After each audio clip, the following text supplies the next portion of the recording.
I'm Polly Warren and welcome to the Positive Perimenopause podcast. This is the place for some positive inspiration to help you through the rollercoaster ride of perimenopause. I truly believe that with the right support, knowledge and wellness tools, you can feel your best yet, because I'm learning this life phase can be a truly exciting and often pivotal time of life. With every episode, my mission is to support and empower you to own your menopause, because it's time to start taking care of the most important person, and yes, that's you. So thank you for being here and sharing your time with me. Now let's dive in. Hello, and welcome to the podcast. So as you can hear, I'm a bit husky today, and that's because my voice always seems to go when I've laughed, chatted, sang a lot as I did this last weekend. And the reason being was that I spent the best weekend away with 30 of my amazing friends in a gorgeous, if not a little spooky, old country house in Somerset to celebrate, firstly on the Friday, my 22nd wedding anniversary, and then on the Saturday, it was my 50th birthday. I have been so spoiled and I've had so much fun hanging out with the people I love. For me, spending quality times with friends is just the best. It really has been such a special weekend. And as you can hear, my voice is gone. So luckily, the rest of this episode was prepared before the weekend. So let me just tell you a little bit about this week's episode. My guest this week is the amazing Nancy Leeds Gribble.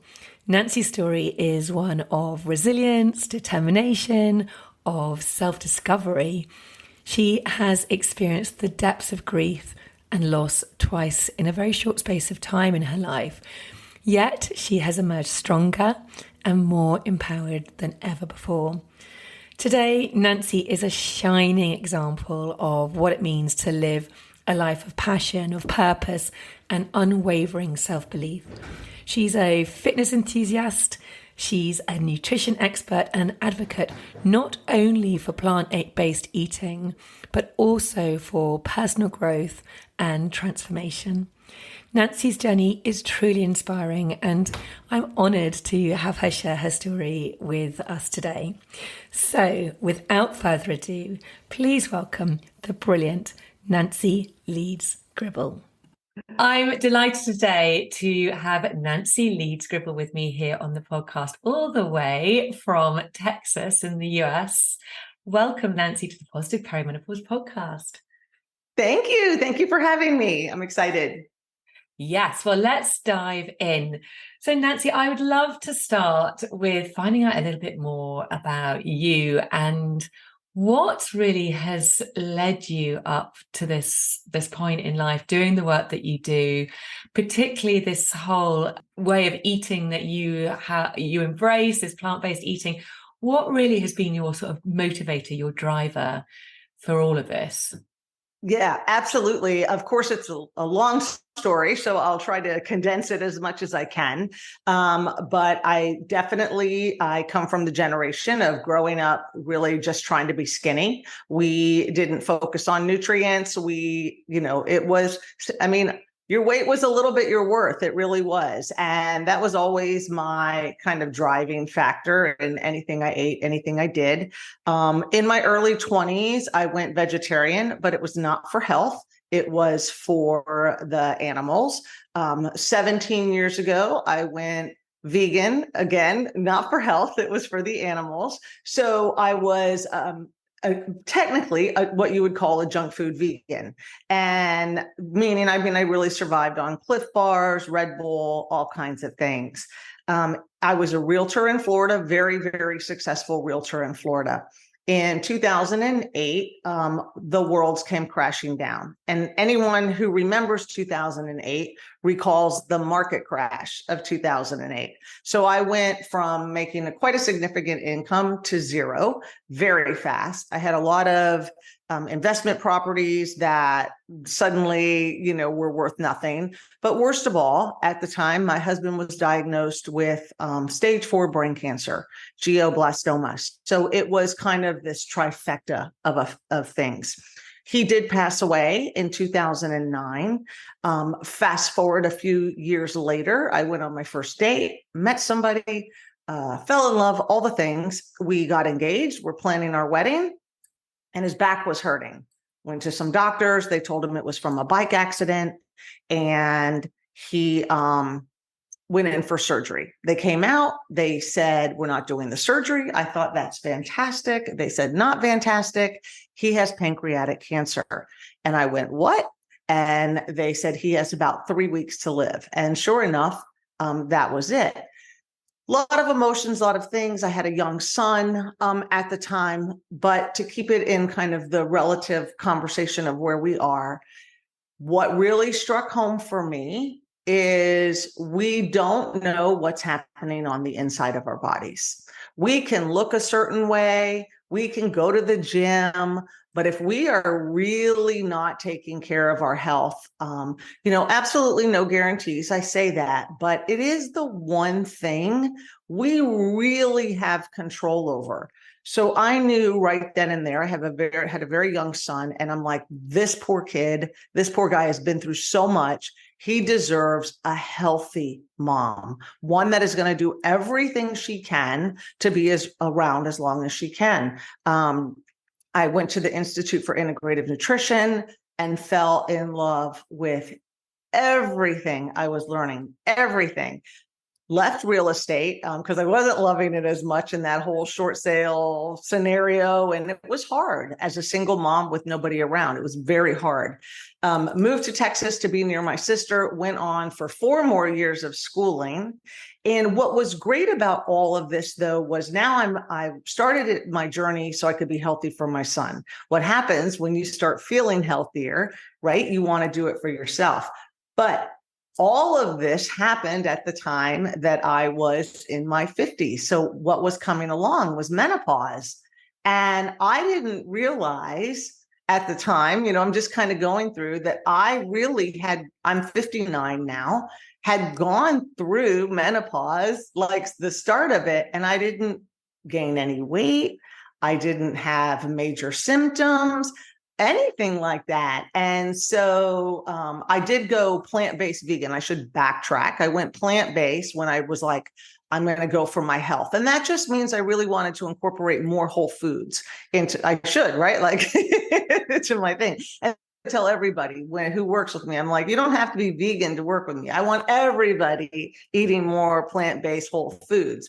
And so in essence, that's basically where I am now. And that's what I teach women and work with women is the lifestyle effects, and the food that has such a major impact in our mindset on how we view this season of life and how we thrive through it.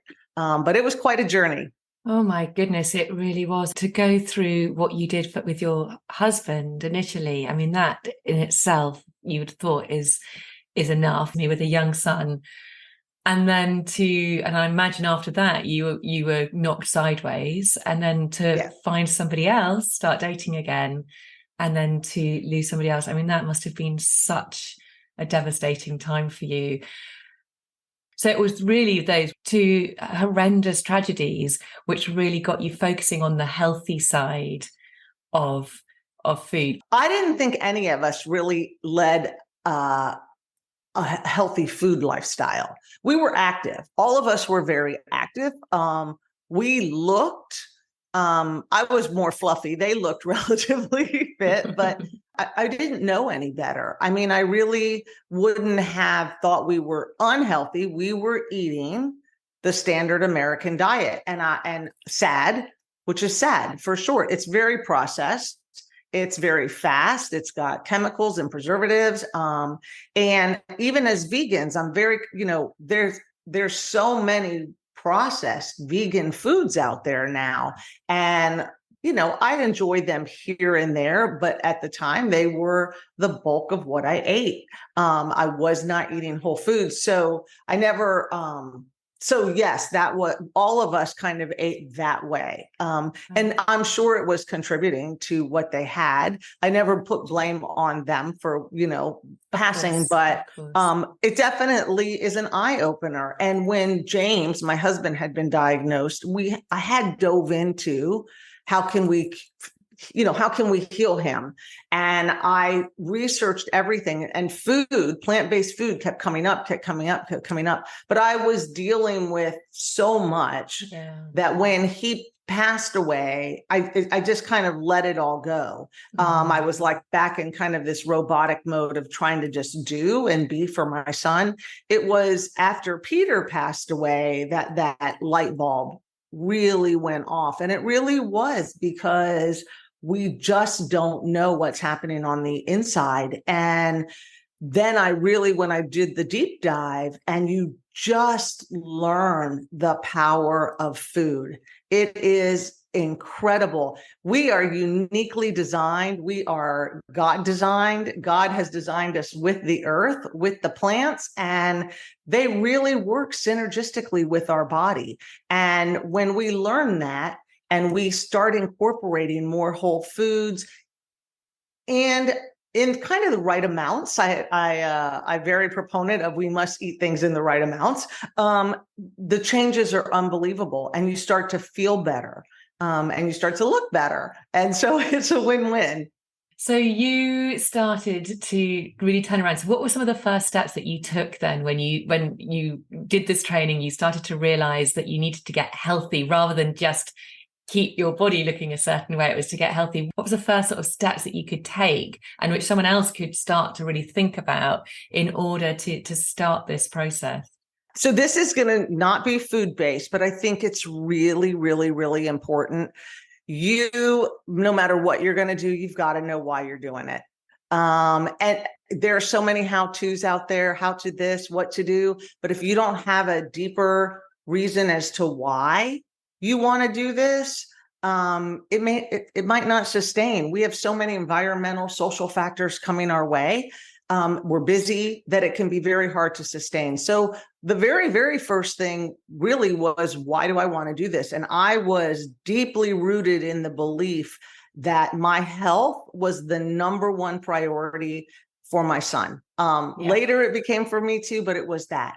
Then to start making the changes was, a typical day for me would have been wake up, coffee with a massive amount of French vanilla soy creamer. It was more creamer with coffee. That was it. Didn't need anything else. Maybe a bagel, vegan bagel or something with some earth balance on it. That was it. Then at lunchtime, I probably had a processed vegan bar with some Red Bull because I needed to keep going. And then at dinner, I had some kind of vegan TV dinner.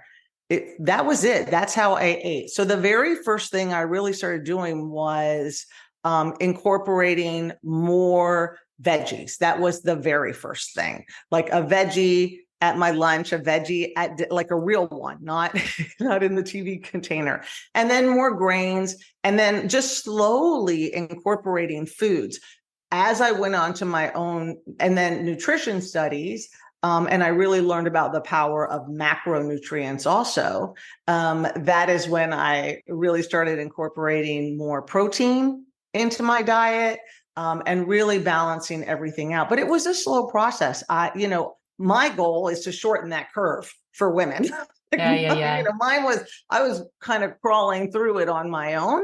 My goal is to shorten the curve because I didn't know anybody in the industry, and I was just kind of doing it and learning, as I went. I think a lot, what you've said is so common with so many people, particularly women, in that we just don't eat enough. A lot of women, particularly if they are discovering that they're putting on a little bit of extra weight when they get to midlife, to those perimenopause or menopausal years, they think that actually the thing they've got to do is eat less, move more. And actually, that is not the case because it just does not work. It's not sustainable. You're missing out a huge number of micro and macronutrients into your diet. Yeah. I wonder actually, Nancy, whether for the listeners, you could just explain what is a macronutrient, what's the difference to a micronutrient, just so that everyone is very clear. Yeah, exactly. I had no idea myself. I was like, there's just food, right? Like there's food.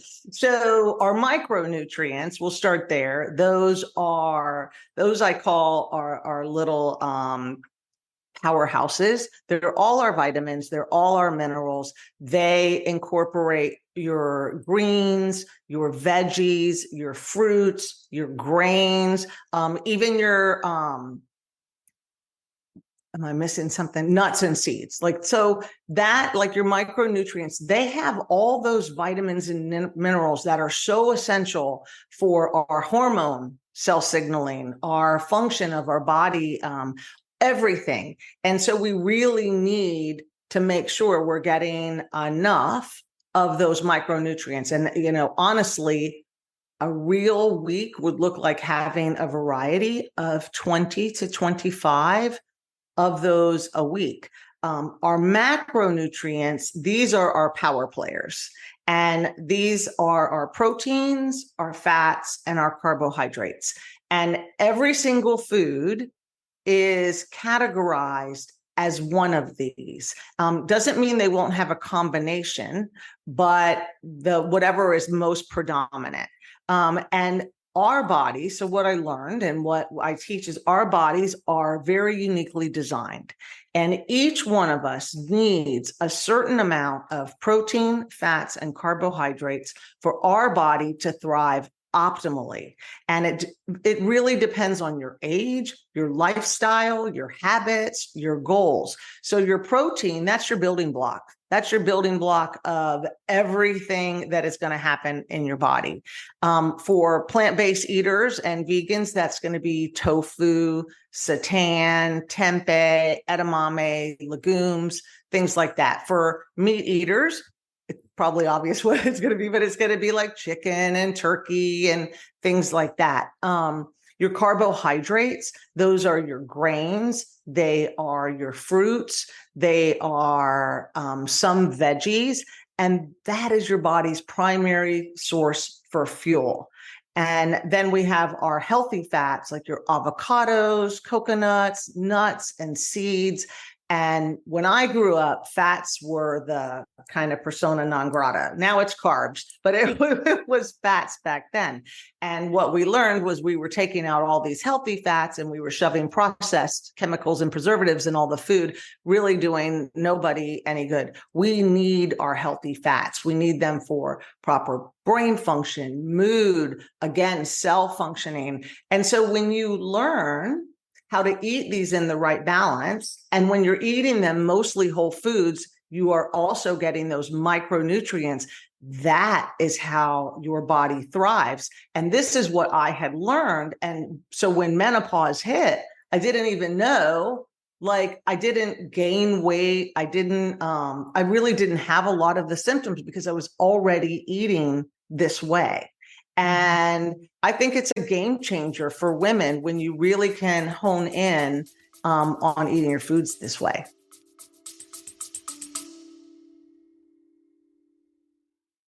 A very quick break to ask you to hit the follow or subscribe button if you haven't already.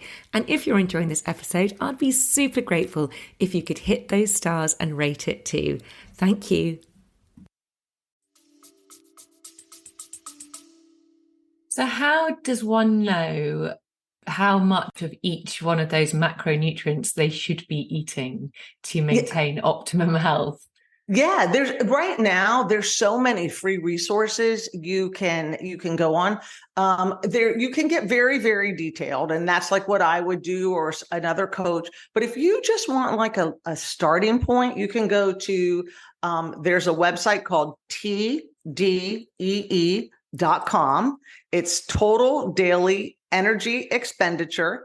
TDEE.com, and it'll ask you questions and you just plug it in and it's going to throw out the numbers for you. You can go to an app like MyFitnessPal and put in the information it asks you, and it's going to give you numbers. And these are starting points, but I bet what most women will find, what you had mentioned earlier, vegan and non-vegan, they don't consume enough protein. They probably overconsume fats or carbs, depending. Right now, I'm trying to I'm also on a mission. Like, we need our carbs. We need our carbs. Yeah. Absolutely. So both of those are great places to start. And I tell everyone, honestly, get those numbers and play. And by play, I mean, put in what you're currently eating. And what I love with my Fitness Pal, if you were going to use that one, is it's also going to give you the other nutritional breakdown. So you're going to see a little bit your micronutrients too. So what measurement do they use then? How do you measure your food? Because I'm just really not into measuring food personally. It's just something I eat very intuitively, and I very much do eat pretty much a whole food diet. I'd say 80% of the time. How would I measure? How do you measure, for example, your food? Yeah, I have measuring cups. I do have a scale. At this point, I don't measure a lot. I've been doing this a long time now. And so I pretty much have an idea. So you can do a scale. You can do measuring cups. It's going to tell you, grams or ounces, but a real nice cheat sheet, a real nice one is your hand. Mm-hmm. And you've probably heard this, or maybe, I don't know, but if you're trying to get an idea of protein, so our hands are exact proportion size for our body. So if you were to take your palm, I know nobody can see me, but if you took your palm and the width of your palm, that's about 4 ounces of protein. So a woman can figure out, she can look on my Fitness Pal, 4 ounces of a protein might be 32 grams. Maybe she needs 100 and something grams. So she's like, oh my gosh, I need, 4 of these a day. Carbohydrates could be like a cup. And so you go, okay, a cup of fruit, a cup of grains, a cup of something, and you can start there. And then healthy fats is usually a thumb. So that is very probably the least accurate of all of them, but it's a starting place. And a lot of women, when I start working with them, they're like, oh, I don't want to track my food. That is not natural. And the reality is, if the goal is not to track forever, the goal is to, one, create an awareness of where you are right now, what you're eating right now. And then as you're tracking, the awareness of what a balanced plate is going to look like for you.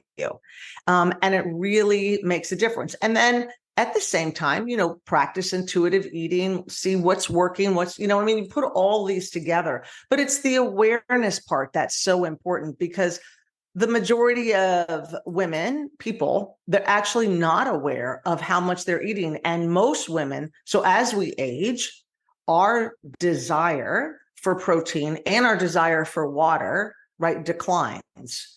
And so most women are like, I eat enough protein. And really, they may have eaten a handful all day long. They don't even realize they really didn't eat enough. And we really need protein, especially as we're aging. Let's just talk a little bit about plant-based eating. So plant-based eating and veganism obviously are very similar. So for those who don't know, plant-based eating is really focusing on eating plants, whole foods, as opposed to veganism, which is, as you said, you can actually have a very unhealthy vegan diet, eating a lot of those processed foods. Is there any evidence that a plant-based diet is better than a diet with animal products in it? I think this is where I land with that. Of course, I would like the whole world to be wholly plant-based vegan, because I always want the win for the animals. I think you can find studies that will support both. There are a lot of studies that do talk about the carcinogen effects of meat. Also, if you're getting factory farm meat, you're taking in all those hormones and all the other things that come with it.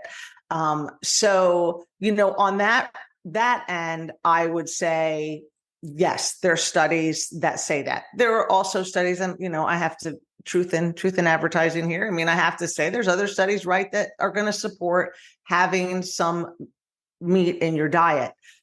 I like to come from the standpoint that whichever one you're doing, you need to be eating mostly whole foods. You need to be even if you're a meat eater, you want to give your body a break from that. It's tougher to digest. than it is a plant-based protein type. Read up on the effects of meat. I mean, the carcinogen thing is actually very real with the way meat is cooked. And so that for me, because I'm heavily focused on health, is very important to me. And then the whole foods. What's happening now is somebody who's not a fully plant-based eater, their meal is a huge piece of meat, maybe some, mashed potatoes or rice or something, and then a tiny amount of veggies. And it really needs, the meat should be, if you're eating that, should be like the accessory.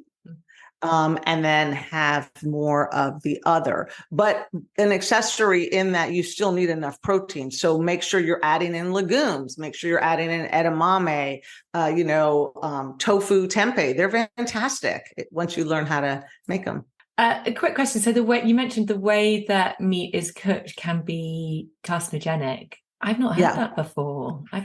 Yeah. So if you read up on the, mainly, I think it's with the grilling of meat and you get that black char on it, that's a carcinogen. And there's a lot of research out there that's been proven over and over that is. And a lot of meat is cooked very heavily and has that on it. Other red meat and stuff, of course, for heart health and things like that. There's different reasons, but that's the one with the grill, more the grilling. I'm a vegetarian myself, but I do eat a little bit of dairy. But in my family, I have two boys, my husband, who want to eat meat. So for me, it's very, very important that I make sure that the meat that we buy is from a very sustainable, I know where it's coming from. And I think this is so, so important, because actually I want to know that this meat is a happy meat and it's been well cared for and it's been looked after. And because of that, obviously the price is higher, which means that obviously we eat less of it. So it kind of is a win-win-win. I think it's the meat. And I think in the States, farming is a little bit different to here in the UK. I mean, I have heard some real horror stories about some of the farming methods in the US, and I'm sure it's not that great here either in certain areas, but particularly things like dairy, these animals pumped full of hormones, which obviously are being passed down into you, so things like organic milk is, if you're going to drink milk, is I think just a no-brainer. You've got to drink the organic milk, so you're not getting these hormones. The thing with so just I'm going to backtrack on the protein side of it.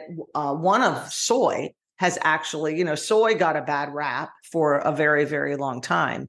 And now research has come out that organic, non-GMO soy actually reduces many of the symptoms of menopause, the hot flashes and all of those things. So there's a huge benefit in adding soy to your diet, whether you are fully vegan, plant-based or not.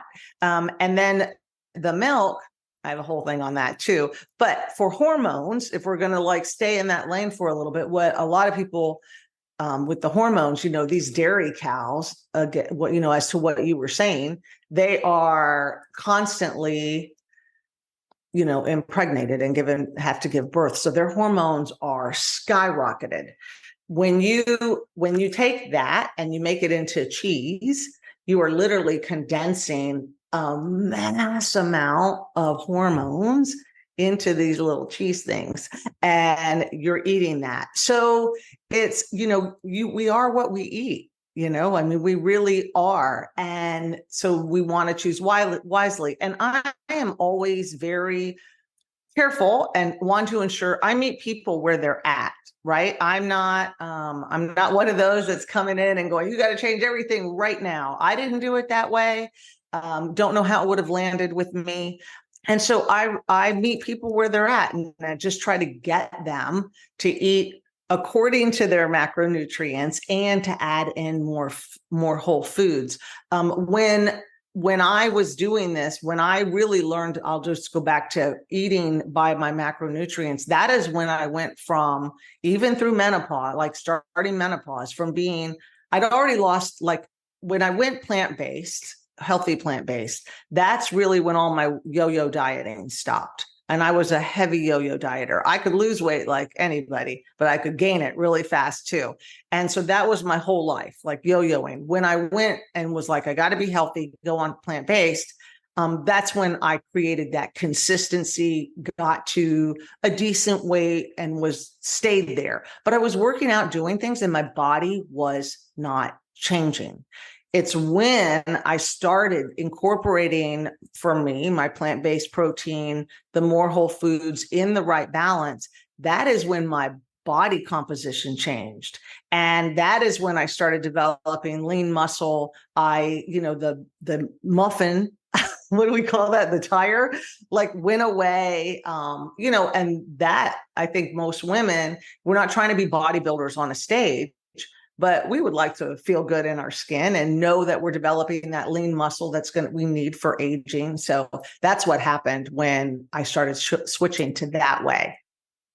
Well, at the age of 59, I must say, you look, I know the listeners can't see you, but you look absolutely fantastic. Oh, thank you. Really do. So it's totally working. What was the biggest change that you noticed in yourself eating a healthy plant-based diet compared to before? How did you feel differently? Yeah, more energy for sure. I used to always have the 3:00 crash. And that stopped. So I definitely felt more energy. I felt, honestly, my skin was better. I'm from Florida. I laid out in the sun, with the baby oil and the foil. Like, that's what we did growing up. Sun damage. I noticed my skin getting better. I noticed my performance in my workouts better. And then the more I really was incorporating alkaline foods and things like that, my gut health improved, which then meant I could feel where I had a lot of inflammation in my shoulders and my hips. That improved. I started IIN for health, right? And then when I was like going out there and doing all that, all the women were like, but what about weight loss? What about weight loss? And I'm like, okay, we have a tangible here. But as we're aging, aside from weight loss or how we want to look, we really have those age-related conditions of sarcopenia and osteopenia. And I have had both. So sarcopenia is age-related, is muscle loss, and osteopenia is bone loss. And these are critical for women as we age. Again, another reason you want to be incorporating the right foods that's going to feed your muscles and help your bones. But we can reverse these things now. And so, again, your micronutrients play along with that. And then, of course, exercise. Yes, exactly. Yeah. We will come on to exercise. Very quickly, you mentioned alkaline foods there, which helped with your gut health. What sorts of foods are those, and why do they help with your gut health? Yeah, those are a lot of your really dark greens. I love like spirulina, and spinach and kale, and these things are very alkalizing for your body. Watermelon is alkalizing. There's a whole list of them, and our body thrives in an alkaline environment. And a lot of the processed foods, and this goes back to the meats we were talking about. If you are a meat eater, is really avoid those processed deli meats and all those things. Those are loaded with just chemicals and preservatives and acidic foods. But so our bodies and our cells, they thrive in an alkaline environment. They get the oxygen they need to really function. When our body is acidic, then the damaged cells kind of survive. And so we want to have as much of an alkaline. I start my morning with a green drink. And I'm like, okay, so I've done something really good for my body right when I wake up.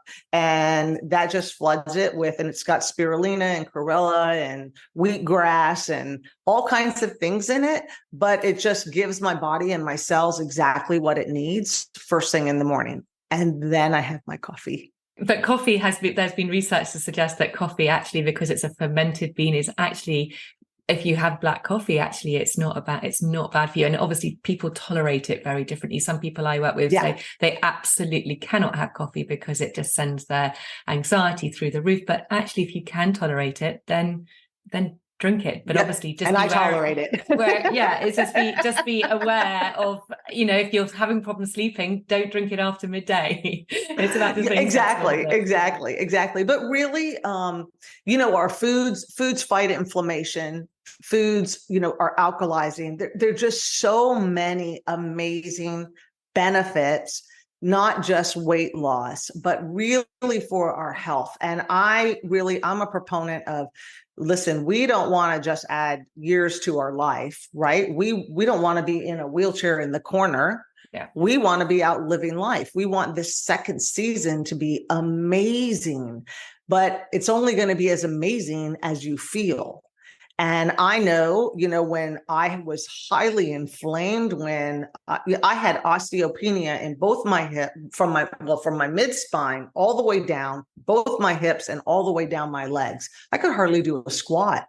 All the years before of nutrient deficiencies had caught up with me. You layer it though, layer on your journey, and don't be so concerned with the number on the scale. It will happen. If that's a focus for you, it will happen, but really be concerned with the health. And that's probably, the weight will probably happen a little bit faster too. But there's so many things about aging healthy and being, I like to say, let's pro-age the plant-based way, because that's what we want. We can't anti-age. We're all aging, but we can certainly age well. And back to your question of other things that I notice, when you start taking care of your health, you really do feel more confident and in control. And because you're doing something really good for yourself. I think there's a lot of power in eating healthy, and there's a lot of power in lifting weights. Yeah, absolutely. Can I just quickly ask about supplements? Because eating plant-based, obviously it's harder to get, it's impossible to get B12. Correct. If you're not eating meat. Iron is sometimes argued as something quite tricky to get enough of. Vitamin D, some people might argue you're not getting enough of. What would you say to those? Are you pro supplements? Is it necessary to take supplements if you're on a plant-based diet? Yes. Yeah, I am pro supplement. I'm not pro take a supplement and eat not well. I am pro eat well, take a supplement, but I definitely think for plant-based for sure, maybe even if you're not fully plant-based, vitamin D, 100%, B12, you can get that in nutritional yeast and things, but I recommend everyone have a supplement. Zinc, I think women need a zinc supplement. That's our hair, our skin, our nails, helps with that. Magnesium, I don't think in a plant-based diet you get enough magnesium. And then the iron or iodine might be just depends on if you need, where you land with that. And a probiotic. I take a probiotic that's really good for my gut. It kind of helps get rid of glyphosate, which is a heavy chemical that's a toxin to our body. You might need digestive enzymes, depending on how well your gut is functioning. The better your gut, the better your hormones. It's all interrelated. And what is your thoughts on fermented food? Do you include fermented food? Because obviously they are very good for our gut as well. Yeah, they're very, very good for our guts, as is kelp and seaweed for our minerals and iron. I think they're very good. Do I take a lot of them? Do I eat a lot of them? No. Fermented foods are not really in my taste bud wheelhouse. I love kombucha though, so I drink that. And I do love sourdough bread. So I'll eat that. But yes, if somebody can do kimchi and sauerkraut and all those things, have at it, because they're really, really good for your gut. I just unfortunately have not developed, we'll say yet, the taste buds for them. And I think that's an important point to make. And I'm so pleased that you came out and said that, because I think a lot of people think to themselves, yes, I would absolutely love to go plant-based, But there are so many things like tofu, for example, I just don't like, or, I don't know how to cook it and it just isn't what I want to be eating. It's for some people, it almost is removing that real pleasure from food, which is also so important because Yeah. food, it brings communities together and it should be enjoyed and celebrated. So yeah, what would you say to those people? Yeah. First, I get it. So I have been plant-based vegan now since, what are we? Almost 10 years, almost 10 years. I did not eat tofu for the first 4 years. I was like, not touching that. Don't know what it is. I finally made an amazing tofu scramble, ate that for like a year, and then jumped on that wagon. I did not eat tempeh until 2 years ago, and now I eat it raw. And so I just like, be kind to yourself and focus on what you can do, what you can add in, what you can enjoy. It's very easy to say, I don't eat that and write the whole thing off, right? So when I wasn't eating tofu, I was Mac Daddy with lentils, with black beans, with what's the other thing? Edamame. I did like edamame. It's hilarious because it's soy, but so I mean, I focused on what I could eat, and I do have a protein powder. That for me is a necessity.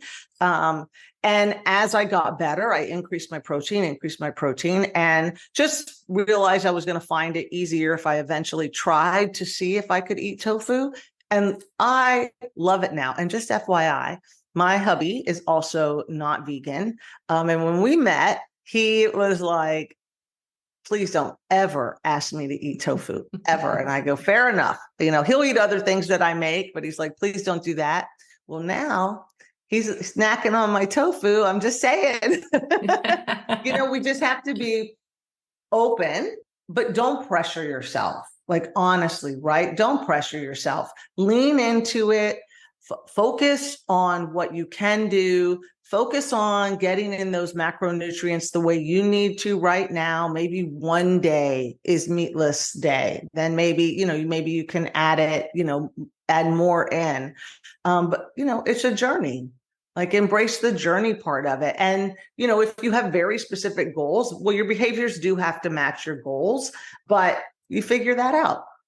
It's difficult, isn't it, though, because the environment that so many of us live in is just not helpful in helping us to adopt these really lovely, healthy habits. You have to almost go out of your way to ensure that you are healthy. You just have to go and walk down the supermarket aisles to be bombarded with all of the crap, basically, all of that processed food.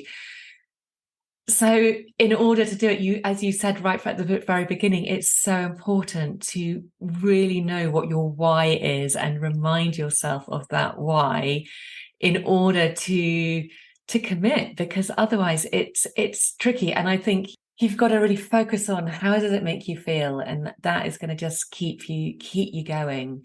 Because to be honest, I have been a veggie for a while and I dabble with being plant-based. But I find it difficult because I'm in a family where actually they're all going to go, oh God, Mum, I'm not eating all your plants again. Like, go on and on about it.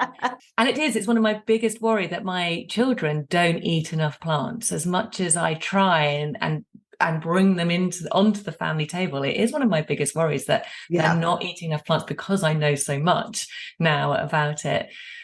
So yeah, I don't know what the answer is to that, really. I don't know if you've got any suggestions. Yeah, it's tricky with kids. My son was and is, he just turned 18, the pickiest eater. I'm like, oh my gosh. I mean, so I would make I'm like, all right, let me just make sure you have like a healthy, you don't know it's healthy, but a healthy protein smoothie a day. He does like some of the vegan like veggie links and stuff, but they're processed. I mean, I'm honest about that. He's not going to touch tofu. And I just honestly, with that, like when we would eat, so our table would be almost like my husband and I, we would share the same sides and things like that. The rule in my house was, if I'm not cooking anything, I'm not eating. So that's rule number one for me. I'm not touching it. But if I'm cooking and you want to eat something that I'm cooking, well, this is what it is. So but we would really figure out I think this is really good for actually families that are combined, is first find out what you all like that's the same, then find out what foods might be compromisable.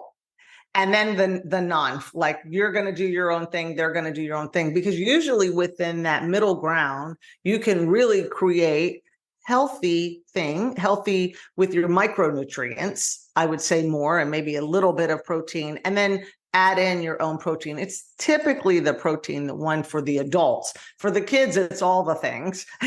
And so, I just feel like with them, you just keep doing what you do, and one day it will rub off. One day they will remember my mom was always doing this. And that's all we can hope for sometimes. I was a horrible eater, and I'm like, okay, I had some, gave me some issues along the way, but I fixed it.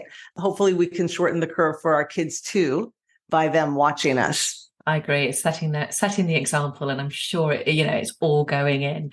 What do you think of plant-based meat alternatives? What's your thoughts on those? Yeah, I'm grateful they exist. So I'm very grateful they exist. So I think they're a massive win for the animals. So I love that. I think they are a potential hindrance to our health. A lot of them are heavily, heavily processed, but not all. There's a few that I think are pretty good. And I think any of them can help you in a bind. And any of them you can enjoy here and there. You have to still treat it with the 80-20 rules. And then if I'm out to dinner, well, most likely my option is going to be just a plain salad or Impossible Burger, or I bring my own food, or I call ahead and we figure it out. So I think they're good. I think we just, again, it can be very, very easy to slip into the whole processed junk food eater, thinking you're a plant-based eater, because of course on top of all the packages it says plant-based. But if you flip it over and you look at the ingredient list, it's got like 30 things in there, and you're like, that you can't pronounce, and you're like, what? Yeah. Yes, that is the case. We have to look at the back of these packets and just see if you don't recognize something and you can't pronounce it, then it's generally something really not very good for you. No. Just going back to menopause and perimenopause. So we've talked about how plant-based eating can really support, particularly eating those phytoestrogen-rich foods, such as tofu, edamame, all those soy-based foods, obviously always lovely green leafy veg that can all be so supportive during menopause. You did allude to the fact that strength training is really a non-negotiable, particularly if you're eating a plant-based diet as you get older. I would say it's probably a non-negotiable to everybody diet you are eating, because as you said, we are all susceptible to sarcopenia, osteopenia as we age. So again, the journey, right? You learn as you go. I'm going to start with sarcopenia and muscle. So a lot of women, we're all focused on fat loss. But if we shifted that focus, not that I'm saying we may not have fat to lose, but if you shifted that focus to building lean muscle, again, there's still an old perception of bodybuilding muscle. And the people are like, women all the time, like, I don't want to be on stage. I don't want to get bulky. And I'm like, listen. I try to get bulky. It's just not going to happen. Okay. You're doing a few things. Just don't worry about that. What you want is lean muscle. So muscle first is more metabolically active than fat. So the more muscle you have on your body, the more calories you're burning, AKA the more you can eat, which is a great thing. We don't want to be starving our bodies. We need fuel, like your car needs fuel. Honestly, for being functionally fit, you need muscle to move your body. You've probably heard it now. It's called the organ of longevity. It's like, if you just let your muscle mass decline, and it starts declining around age 40, we start losing muscle mass. I think it's like 0.4 or 5% a year. When menopause hits, it escalates. The muscle mass and bone loss starts escalating because we're losing the estrogen hormones and other hormones. And so we need to counteract that.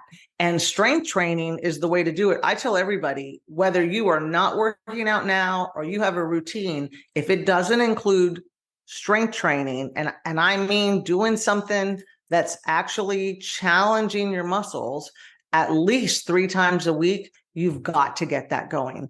For your bones too, bone fractures, especially in women who, well, I guess it would be women or men, but bone fractures, especially if you fracture a hip, that can increase your mortality rate by 20%. It's very hard to recover once you're older. So even if you have the mindset of, I don't want to strength train, I don't want muscles. Well, you do, because you want to live well and you want to be functionally fit. Like I think that's such a key thing, instead of like, oh, I'm trying to get in a bathing suit or I'm trying to be this. Well, don't you want to function well? Don't you want to go to the theme park with your grandkids, maybe travel, maybe garden and be able to get up off the gardening chair? Like, I mean, these are functionally fit things. You need muscle and good bones for that. So strength training is going to challenge your bones too. But you also want like some kind of pounding on your bones. And that would be walking, dancing, hit routine, something that's going to cause that pounding, that vibration of the bones, which is going to help them stay strong.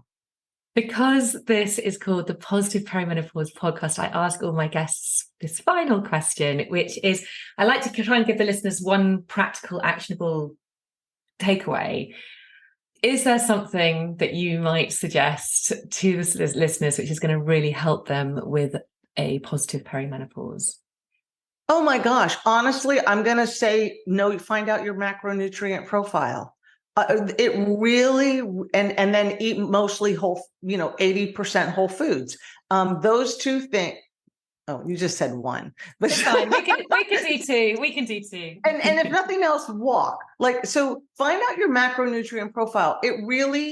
It is the start of balancing your hormones. And I think we have it a little bit wrong. And, people are like, oh, my hormones are going crazy. I need hormone replacement therapy. And we have to kind of flip that and go, before you go there. I don't tell, people are like, are you against it? I'm like, I'm not anything about it. Like, if you need it, you need it, but you don't know you need it until you get your nutrition in line, your rest, stress, and all that. We didn't even get to touch on that. That's a whole nother player.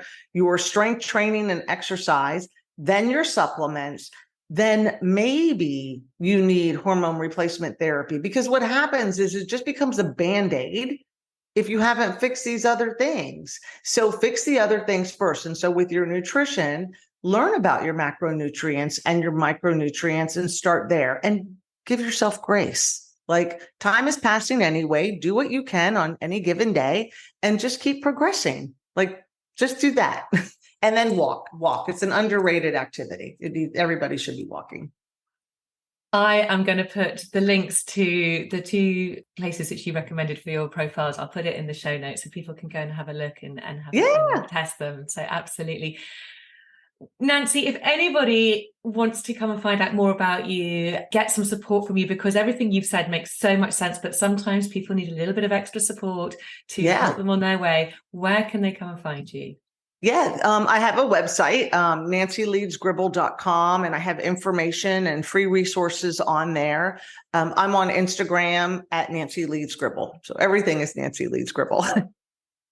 Thank you so much for coming today. I've really enjoyed talking to you. You have really inspired me. I know my diet's good. I feel incredible and amazing. I know I'm fit and strong and healthy, probably more so than I ever have been. However, there's still room for feeling even better than I do. So yes, thank you. You've inspired me, and I'm sure you have inspired everybody else listening. So thank you so much for your time today. Oh my gosh, thank you so much for having me too. And just FYI, I have free resources on like hormones over 50 and the macronutrient thing too. So they can see those, see those on the website. And if they don't, they can touch base with me. My email's on there and I'll get it to them. Fantastic. Thank you, Nancy. Thank you. Thank you very much. It's been a pleasure. Here are the highlights. Number 1, know what your why is. Your motivation, whether it's for health reasons, ethical concerns, or personal preferences, is the driving force to making changes and a healthier lifestyle. Number 2, macronutrients like proteins, fats, and carbohydrates provide energy, while micronutrients found in fruits, veggies, grains, nuts, and seeds supply essential vitamins and minerals for your body's functions. Number 3, to create a balanced diet, to determine your specific needs for macronutrients. For example, aim for the width of your palm in protein, which equals to about 32 grams of protein. Well, 32 grams to 114 grams of proteins to be precise. And consider making plant-based protein sources like tofu, tempeh, and legumes. Number 4, by adopting a plant-based diet, you may experience a range of benefits, such as improved health, better weight management, and enhanced well-being. Number 5, when following a plant-based diet, however, do consider essential supplements like B12 to maintain your nutritional balance and health. Number 6, embrace an open mind approach to trying new foods. Even if you don't initially like them, it can lead to discovering healthier options and expanding your palate. Number 7, as you age, we've heard it before, but I'm going to say it again, prioritise building lean muscle through strength training. This practice helps counteract muscle and bone loss, which tend to accelerate during menopause. And number 8, focus on creating an alkaline environment in your body by consuming foods such as dark green leafy veg and foods like watermelon. Remember, you can't stop aging, but you can age well. That is all for today. Have a wonderful rest of the week, and I will be back next week, hopefully with my voice. Take loads of care. Lots of love. Bye.